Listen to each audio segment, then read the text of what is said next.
All eyes are on the swing states, where polls show it's still a close race between Trump and Harris. Politico reporters have touched down in these battleground states. Here's what they're seeing. I'm here today in Philadelphia, outside of a satellite election office. Two of the big issues that I'm hearing about this election are, one, inflation. It's hit Pennsylvania voters really, really hard. And another is abortion rights. That has come up particularly among women voters. One of the things that I'm looking for is how well Kamala Harris does in the Philadelphia suburbs. I can tell you there's a ton of excitement for her out in the burbs, but if you talk to Republicans, they say they are picking up new voters in Western Pennsylvania, in Central Pennsylvania. Both sides are projecting confidence, but everyone is acknowledging this is a very, very tight race.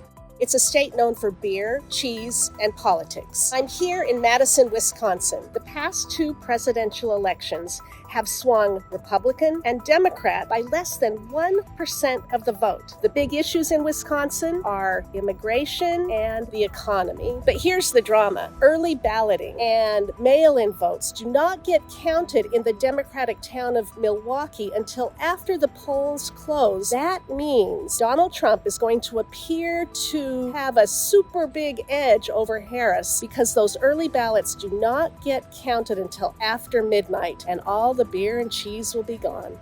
Brackton Booker reporting from Battleground, Michigan.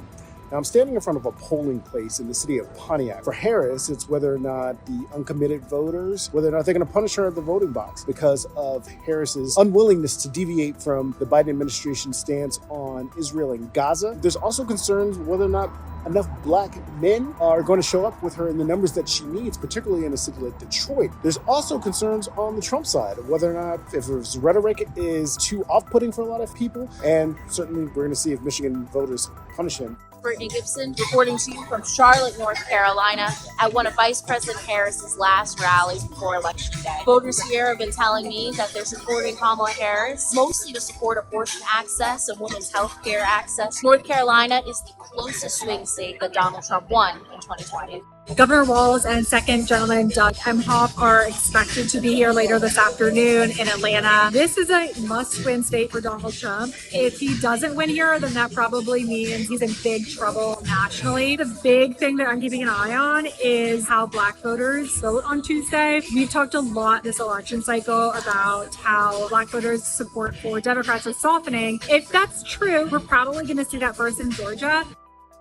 I'm here in Phoenix. I just touched down at the airport for Vice President Harris. If she does not secure the blue wall, Arizona could be a key part of her path to 270. I talked to Republican and Democratic strategists here, and they tell me that they feel like this is a lean Trump state. Latino voters here are really crucial. We've seen Donald Trump make significant inroads. At the same time, we've seen Kamala Harris make inroads to white suburbanites. The economy is top of mind for voters here. At the same time, abortion is a big issue. There will be a measure on the ballot that would enshrine the right to abortion access, and then immigration, obviously being a border state. I talked to a lot of folks here who are just really concerned about securing the border.